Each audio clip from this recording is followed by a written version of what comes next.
வணக்கம் and welcome to the show interesting info. April 23 இன்னைக்கு UN language day அப்படின்னு சொல்லிட்டு இங்கிலீஷை வந்து செலிப்ரேட் பண்ணுறதுக்காக உருவாகின ஒரு டே தான்ப்பா இந்த டே. இந்த இங்கிலீஷை பொறுத்த வரைக்கும் ஜெர்மனுடைய புலம்பெயர்ந்த மக்களால் அப்போ போர்லாம் நடந்தது. அதுலேருந்து புலம்பெயர்ந்து வந்த மக்கள் தான் பார்த்தீங்கன்னா இந்த ஜெர்மன்ஸ். அவங்க வந்து பேச்சு வழக்காக இந்த லாங்குவேஜை யூஸ் பண்ணியிருந்தாங்க அப்படின்னு சொல்லிட்டு 5ஆம் நூற்றாண்டில் ஒரு குறிப்புகள்லாம் இருக்குதுப்பா. அதை தொடர்ந்து பார்த்தீங்கன்னா 15ஆம் நூற்றாண்டு வரைக்கும் இதனுடைய மாறுதல்கள்ன்றது உருவாகி அதுக்கப்புறம் லத்தீன்லேருந்து கொஞ்சம் லாங்குவேஜ் எல்லாம் எடுத்துக்கின்னு அதுக்கப்புறம் அது இன்னும் ஃபேமஸ் ஆக ஆரம்பிச்சது. எப்போ இது உச்சகட்டத்தை அடைஞ்சது அப்படின்னு பார்த்தீங்கன்னா ஷேக்ஸ்பியர்னுடைய காவியங்கள் உலகம் முழுக்க ஃபேமஸ் ஆக இந்த லாங்குவேஜும் பயங்கரம் ஃபேமஸ் ஆக ஆரம்பிச்சிச்சு. அதுக்கப்புறம் பார்த்தீங்கன்னா நிறைய இடங்களில் இதனுடைய குறியீடுகளாக யூஸ் பண்ண ஆரம்பிச்சாங்களே. இப்போ இந்த எலக்ட்ரிக்கல் பொருளாக இருக்கட்டும் இல்லாட்டி கம்ப்யூட்டர்ஸாக இருக்கட்டும், இது மோஸ்ட்லி வந்து பார்த்தீங்கன்னா இந்த லாங்குவேஜில் தான் இருந்ததுனால அது அப்படியே உலகம் முழுக்க பரவ ஆரம்பிச்சிருச்சுங்க. ஸோ அப்படி பரவி பார்த்தீங்கன்னா கிட்டத்தட்ட இன்னைக்கு 1.7 பில்லியன் மக்கள், மில்லியன் கிடையாது பில்லியன் மக்கள் வந்து இதை பேசிக்கிட்டு இருக்காங்களாம். அதுவும் பார்த்தீங்கன்னா பொதுவான சில லாங்குவேஜஸ்லாம் இருக்கும்ல. இப்போ நம்ம ஊர்லேயே பார்த்தீங்கன்னா இப்போ ஹிந்தின்றது ஒரு பொதுவான லாங்குவேஜ், அதே மாதிரி இங்கிலீஷ்ன்றது பொதுவான லாங்குவேஜ். ஸோ இந்த மாதிரி ஒரு லாங்குவேஜில் 3வது முக்கியமான லாங்குவேஜாக அந்த இங்கிலீஷ் இருக்குதாங்க. அதுவும் இந்த லாங்குவேஜினுடைய இம்பார்ட்டண்டான ஒரு விஷயம் என்னன்னா 7ஆம் நூற்றாண்டில் வெறும் 22 லெட்டர் தான் இருந்தது. அதுக்கப்புறம் பார்த்தீங்கன்னா அது அப்படி கொஞ்சம் கொஞ்சமாக மாறிச்சு. நான் சொன்னதில் லத்தீன் உள்ளே வந்தது அப்படின்ட்டு. அதை தொடர்ந்து பார்த்தீங்கன்னா ரோம் இவங்களுடைய லாங்குவேஜை கொண்டு வந்தாங்க. இப்படி நிறைய மாற்றங்களுக்கு அப்புறம் 19ஆம் நூற்றாண்டில் தான் முழுமையாக 26 லெட்டர் போதும்பா நமக்கு அப்படின்னு சொல்லிட்டு ஒரு டிசிஷனுக்கே வந்தாங்க. ஸோ அப்படி உருவாக்கப்பட்ட இந்த லாங்குவேஜ் நீ உலகத்தினுடைய பொதுவான லாங்குவேஜினுடைய ஒரு பெரிய ஆதிக்கத்தை செலுத்திக்கிட்டு இருக்கு. இந்த லாங்குவேஜுக்காக ஒரு டே உருவாகிறாங்க. அப்படி உருவாக்கினால தான் பார்த்தீங்கன்னா யூஎன் லாங்குவேஜ் டே அப்படின்னு சொல்லிட்டு ஒரு டே வந்து செலிப்ரேட் பண்ணுறாங்க ஏப்ரல் 23. ஃபெலிஸ் டியா டெல் இடியாமோ. நான் படிச்சு ஒரு மாதிரி ஐட்டம்லாம் நினச்சிடாதீங்க. ஆக்சுவலி இது ஸ்பானிஷ் லாங்குவேஜில் ஹாப்பி லாங்குவேஜ் டே அப்படின்னு சொல்லிட்டு சொன்னோம்ப்பா. சரி, ஸ்பானிஷ் கற்றுக்கலான்ற ஒரு ஆர்வம்லாம் கிடையாது. அதில் ஐ லவ் யூனா என்ன வருது அப்படின்னு சொல்லி சும்மா போட்டேன், டியாமோ அப்படின்னு வந்தது. அப்போ ஈஸியாகுது அப்படின்னு சொல்லிட்டு தான் இதெல்லாம் போட்டு பார்த்தேன். சரி விடுங்க, அவுட் ஆஃப் த டாபிக் வேணால் விஷயத்துக்கு வந்துடும். இன்றைக்கி வந்து பார்த்தீங்கன்னா ஸ்பானிஷ் லாங்குவேஜ் டே அப்படின்னு சொல்லிட்டு இதையும் செலிப்ரேட் பண்ணுறாங்கப்பா. காரணம் என்னன்னா இன்றைக்கி வேர்ல்டு முழுக்க 2வது அதிகமாக மக்கள் பேசக்கூடிய லாங்குவேஜாக இது இருக்குதாங்க. கிட்டத்தட்ட 483 மில்லியன் மக்கள் பேசுகிறாங்களாம். அதுலேயும் 75 மில்லியன் மக்கள் இது தாய்மொழியாகவே வச்சுருக்காங்களாம் 2019 கணக்குப்படி. அப்படிப்பட்ட இந்த லாங்குவேஜ் வந்து செலிப்ரேட் பண்ணுறதுக்காக தான் டே உருவாகிறாங்க. இதுவும் பார்த்தீங்கன்னா 13ஆம் நூற்றாண்டில் தான் பார்த்தீங்கன்னா பயங்கர ஃபேமஸ் ஆகிருக்கு. ஃபர்ஸ்ட் டைமாக இந்த ரோம் அவங்களுடைய பகுதிகளிலேருந்து தான் இது வந்து உருவாகிருக்கு அப்படின்ட்டு 210 இது பற்றியான நிறைய குறிப்புகள்லாம் இருக்குதுங்க. அது முதல்ல பார்த்தீங்கன்னா அக்டோபர் 12 தாங்க செலிப்ரேட் பண்ணிருந்தாங்க. அதுக்கப்புறமா இது வந்து யூஎன் லாங்குவேஜாக இது ஒரு பெரிய லெவல் அங்கீகரிக்கணும்னு சொல்லிட்டு அதுக்காக ஒரு டேட்டை சூஸ் பண்ணலாம் அப்படின்னு யோசிச்சிருந்தப்போ தான் பார்த்தீங்கன்னா அவங்களுக்கு ஒரு ஞாபகம், இந்த நாவலினுடைய ரைட்டராக இருக்கக்கூடிய மிகுவல் டி செர்வான்டெஸ் அப்படின்ற ஒரு பர்சன் பயங்கர ஃபேமஸான ஆள் ஸ்பானிஷில். ஸோ அவரை வந்து நினைவு கூறுறதுக்காக ஒரு டே உருவாகலாம். அவருடைய டெத்து வந்து பார்த்தீங்கன்னா அந்த ஏப்ரல் 23 நடந்து இருக்கு. அதுவும் நம்ம ஷேக்ஸ்பியர் அவங்களுடைய டேவையும் பார்த்தீங்கன்னா இதே நாளில் வருது. நம்ம இங்கிலீஷ் லாங்குவேஜ் கூட ஒரு டே கொண்டாடுறோமே. அப்படிப்பட்ட ஒரு ஃபேமஸான நாள்லாம் ஒத்து போகுது. அப்போ இந்த நாளே நம்மளும் சூஸ் பண்ணிக்கலாம் அப்படின்னு சொல்லிட்டு ஸ்பானிஷ்னு ஒரு லாங்குவேஜை வந்து செலிப்ரேட் பண்ணுறதுக்காக இந்த டேட்டை சூஸ் பண்ணிட்டாங்கப்பா. அப்படி உருவாக்கப்பட்ட ஒரு தினம் தான் பார்த்தீங்கன்னா யூஎன் ஸ்பானிஷ் டே அப்படின்னு சொல்லிட்டு ஒரு டே வந்து செலிப்ரேட் பண்ணுறாங்க ஏப்ரல் 23. நெக்ஸ்ட் மணிப்பூரில் கோங்ஜோங் தினம் அப்படின்னு சொல்லிட்டு ஒரு தினங்க. இந்த பின்னாடி இருக்கக்கூடிய வரலாறுலாம் நான் பேரோட சொல்லிட்டு இருந்தேன்னா கண்டிப்பாக கன்ஃபியூஸ் ஆகிடும், உங்களுக்கு இல்லை எனக்கு. அதனால சிம்பிளாக வந்து ஒரு கதையாக சொல்கிறேன். என்னென்னா பிரிட்டிஷ்காரங்க இந்த பகுதிக்கு வராங்க. அப்போ இந்த மணிப்பூரை ஆண்டுகிட்டு இருந்த ராஜாவுக்கும் பர்மிய போர் அப்படின்னு சொல்லுவாங்க, அவங்களுக்கும் அந்த பிரச்சனைகள்ன்றது போயிட்டு இருந்தது அந்த பர்மிய போரில்.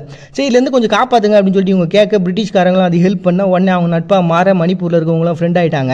இதில் வந்து 3வதாக ஒரு பையன் இருக்கிறாரு. அவர் தான் என்ன பண்ணுறாரு, அந்த ராஜாவுடைய 3வது பையன் ஒரு சதி புரட்சியை பண்ணி அவர் ஆட்சிக்கு வரணும்னு நினச்சி பார்க்குறாரு. பட் ஆனால் அந்த ஆட்சி வீழ்த்தப்பட்டு 2வது பையன் வந்து ஆட்சிக்கு வந்துடுறாரு. இருந்தாலும் இவர் என்ன பண்ணுறதுன்னு தெரில. இது வந்து எப்படியாவது நம்ம அடக்கி ஆகணும்னு சொல்லிட்டு அவர் வேறு இடத்துல போய் தஞ்சம் புகுந்துடுறாரு.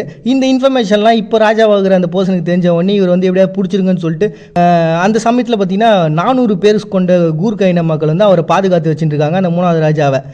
அவங்க வந்து கேட்ட உடனே இந்த ராஜா போய் கேட்ட உடனே தர முடியாது, அவரை வந்து விடுவிக்கலாம் முடியாது, அவங்க வந்து ஆங்கிலேயர்கள்ட்ட ஒப்படைக்க முடியாது அப்படின்னு சொல்ல உடனே பார்த்தீங்கன்னா ஆங்கிலேயர்களுக்கும் மணிப்பூரில் இருக்கக்கூடிய மக்களுக்கும் போர் தொடங்கிடுதுங்க. இப்படியே அந்த போர்கள்ன்றது ஒரு கட்டத்துக்கு போய் இந்த நாளில் முடிவு வந்தது. அதனால தான் இவங்க சூஸ் பண்ணிக்கிறாங்க. ஆனால் அதுக்கப்புறம் என்ன பண்ணிட்டாங்கன்னா ஆங்கிலேயர்கள் 5 வயசு பையனை வந்து ஒரு தலைமை பதவி ஏற்று சும்மா பேருக்கு மட்டும்தான் அவங்க ராஜாவாக வச்சுருப்பாங்க. பட் ஆனால் எல்லா ஆளுமையும் பார்த்தீங்கன்னா இந்த ஆங்கில அரசுகிட்ட தான் இருக்கும். ஸோ அப்படி ஒரு ஆதிக்கத்தையும் ஒரு அடக்குமுறையும் வந்து அவங்க கொடுத்துட்டு இருந்தாங்க. அதுக்கெல்லாம் எதிர்ப்பு தெரிவிக்கணுன்றதுக்காக தான் இந்த டேட்டே உருவாகிறாங்கப்பா.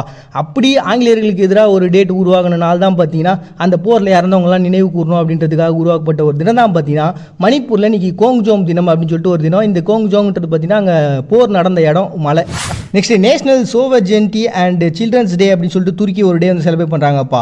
இது என்னன்னா இறையாண்மைக்காகவும் அட் த சேம் டைம் குழந்தைகள் தினமாகவும் நீங்கள் பார்க்கப்படுது. காரணம் என்னன்னா முஸ்தபா கேமல் அட்டாடக் அப்படின்ற ஒரு பர்சன் தான் ஜனாதிபதியாக இருந்தவர். இவர் வந்து பார்த்தீங்கன்னா 1920 ஃபஸ்ட்டு அந்த பார்லிமெண்ட் அமையும் போது ஜனாதிபதியாக மாறுறாரு. அதுக்கப்புறம் அவர் ஃபஸ்ட்டு பேசும்போது பார்த்தீங்கன்னா இந்த இறையாண்மையெல்லாம் மீறி நம்ம எல்லாரும் ஒத்துமையாக வாழணும் அப்படின்ற ஒரு கான்செப்ட் முன்வைக்கிறாரு. இவர் தான் பார்த்தீங்கன்னா அந்த நாட்டில் நிறைய பள்ளிக்கூடங்களை திறந்தவர், பெண்களுக்காக வந்து சிவில் உரிமையில் வந்து அங்கீகாரம் கொடுத்தவர், எல்லாரும் வந்து சம உரிமையோட ஒன்றா சமத்துவமாக வாழணும் அப்படின்ற ஒரு விஷயத்தெலாம் சொன்ன ஒரு நவீனத்துவத்தை உருவாகின ஒரு பர்சன் துருக்கியில். அதனால தான் இவ்வளோ ஃபேமஸ் ஆகுறாரு. அவர் 1927 இந்த நாள் இப்போ என்ன பண்ணியிருக்காருன்னா, நம்மளுடைய எதிர்காலம் குழந்தைகள் அப்படின்னு சொல்லிட்டு ஒரு முழக்கத்தை விட்டார்.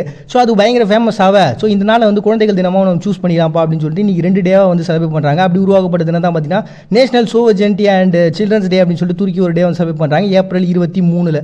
Next world table tennis day அப்படின்னு சொல்லிட்டு ஒரு டேங்க. இது வந்து ஆல்ரெடி நம்ம ஏப்ரல் 6 செலிப்ரேட் பண்ணி பார்த்துருப்போம். பட் இன்றைக்கி ஏன் இவங்க செலிப்ரேட் பண்ணுறாங்கன்னா, ஐடிடிஎஃப்னுடைய தலைவராக இருந்த ஐவர் மாண்டேகோ, அதாவது இன்டர்நேஷனல் டேபிள் டென்னிஸ் ஃபெடரேஷனுடைய அமைப்பை உருவாக்கி அது கிட்டத்தட்ட 40 வருஷமாக இவர் வந்து தலைவராக இருந்துக்கிறாரு. அப்படிப்பட்ட அந்த பர்சன் தான் பார்த்தீங்கன்னா ஐவர் மாண்டேகோ. அவருடைய பர்த்டேவை செலிப்ரேட் பண்ணி ஆகணுமே அப்படின்றதுனால 2023 அந்த டேட்டை வந்து மாற்றி இன்னைக்கு, அதாவது ஏப்ரல் 23 அப்படின்னு வச்சிட்டாங்க. பட் இருந்தாலும் ஏப்ரல் 6 கொண்டாடினே தான் இருக்கிறாங்க. ஆல்ரெடி இதனுடைய ஹிஸ்ட்ரியில் நம்ம ஆல்ரெடி பார்த்துட்டதுனால அப்படி செலிப்ரேட் பண்ணுற இந்த டே வந்து நம்மளும் செலிப்ரேட் பண்ணுவோம், வேர்ல்டு டேபிள் டென்னிஸ் டே அப்படின்னு சொல்லிட்டு ஏப்ரல் 23.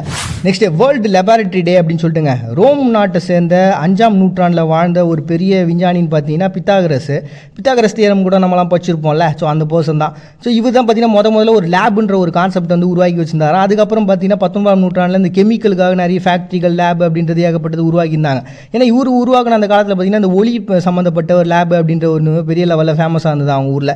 ஸோ அப்படியே அந்த லேபுக்குன்னு ஒரு இம்பார்ட்டன்ஸ் கொடுக்கணும். ஏன்னா இன்றைக்கி வந்து இந்த COVID-19 இருக்கட்டும், அதுக்கப்புறம் என்ன மாதிரியான பிரச்சனைகள் உலகத்தில் நடந்தாலும் சரி, அது எல்லாத்தையுமே வந்து பரிசோதிக்கக்கூடிய இடம் இந்த லேப் தான். அந்த லேப் தான் பார்த்தீங்கன்னா நவீனத்துவத்தினுடைய அடிப்படையே. அப்படிப்பட்ட அந்த லேபை செலிப்ரேட் பண்ணி ஆகணும்னு சொல்லிட்டு உருவாக்கப்பட்ட ஒரு தினமாக தான் பார்த்தீங்கன்னா வேர்ல்டு லெபார்டரி டே அப்படின்னு சொல்லிட்டு ஒரு டே வந்து செலிப்ரேட் பண்ணுறாங்க ஏப்ரல் 23. நெக்ஸ்ட் நேவி டே அப்படின்னு சொல்லிட்டு சைனா ஒரு டே செலிப்ரேட் பண்ணுறாங்க. இது 1927 உள்நாட்டு போர் நடந்த சமயத்தில் சீனாக்குன்னு ஒரு பெரிய ஆர்மி, அதாவது கடற்படை அப்படின்றது உருவாயிருச்சு. பட் இருந்தாலும் 1943 அவங்க குடியரசு ஆனதுக்கப்புறம் மாவோ சேதுங் அப்படின்ற ஒரு பர்சன் தான் அதை முழுமையாக நிறுவி நமக்கு ஒரு, ஏன்னா இதெல்லாம் இப்போ இருக்கிறதெல்லாம் பத்தாது, இதோட பயங்கரமான ஃபோர்ஸான ஒரு ஆர்மியை நம்ம இருக்கணும் அப்படின்னு சொல்லிட்டு ஒரு பெரிய கடற்படையை வந்து நிறுவுறாரு. இனி உலகத்தினுடைய 2வது மிகப்பெரிய கடற்படையாகவும் இந்த சைனாவுடைய கடற்படை தான் பாருக்குது. அப்படிப்பட்ட அந்த கடற்படையை வந்து செலிப்ரேட் பண்ணுறதுக்காக உருவாக்கப்பட்ட ஒரு தினம் தான் நேவி டே அப்படின்னு சொல்லிட்டு சைனா செலிப்ரேட் பண்ணுறாங்க ஏப்ரல் 23. இப்படி தான் வாழணும், இப்படி தான் இருக்கணும் அப்படின்ற விதிகள் எல்லாம் ஒரு சமூகம் அமைதியாக இருக்கிறதுக்காக மனிதர்களால் உருவாக்கப்பட்டதானே தவிர்த்து ஒரு மனித இனத்தினுடைய முழுமையான விதிகள் இல்லை. மறுபடியும் எல்லாரும் நாளைக்கு சந்திக்கிறார். விடைபெறுவது நான் உங்கள் பாண்டியன். நீங்கள் பார்த்துட்டு இருக்கீங்க இந்த நிகழ்ச்சி இன்ட்ரெஸ்டிங் இன்ஃபோ.